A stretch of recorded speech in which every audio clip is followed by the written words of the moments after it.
Assalamualaikum warahmatullahi wabarakatuh. Kali ini kita akan membahas mengenai menu atau desain menu pada desain user interface. Menu adalah bagian dari antarmuka aplikasi yang sangat penting di dalam sebuah aplikasi. Untuk itu, hendaknya sebuah menu didesain dengan tampilan yang menarik bagi pengguna. Sebelum kita desain, mari kita pahami pengertian menu maupun contoh-contoh dari sebuah menu. Secara ringkas, menu adalah bagian dari user interface yang akan menjalankan sebuah fungsi jika diklik. Ini merupakan contoh menu yang ada di Microsoft PowerPoint yang biasa disebut dengan menu rebound. Kemudian ada menu yang ada di Photoshop yang banyak berupa icon, dan juga ada contoh sebuah menu pada website. Fungsi menu diantaranya adalah navigasi ke menu yang lain, atau window baru, atau halaman baru, atau activity baru, dan lain sebagainya. Kemudian fungsi menu adalah mengeksekusi sebuah aksi atau prosedur, contohnya menu bold dan lain sebagainya. Yang terakhir adalah menu untuk menampilkan informasi.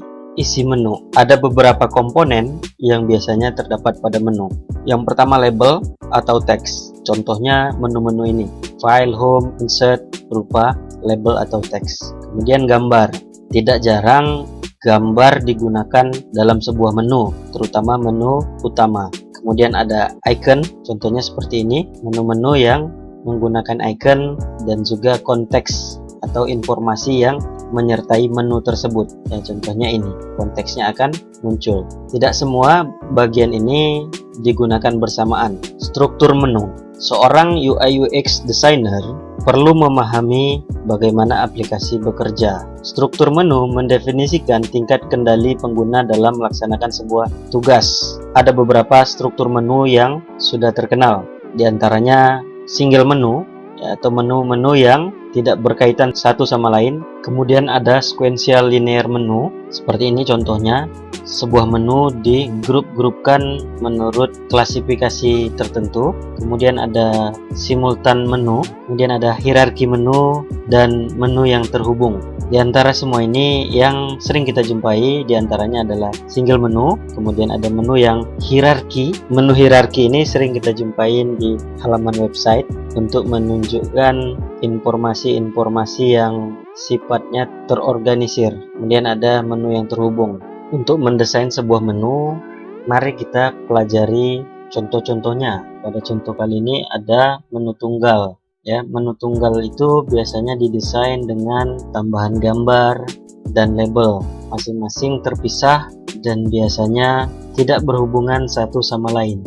Ya, ini adalah contoh desain menu tunggal. Kemudian di dalam desain menu yang sering kita gunakan adalah drop down menu.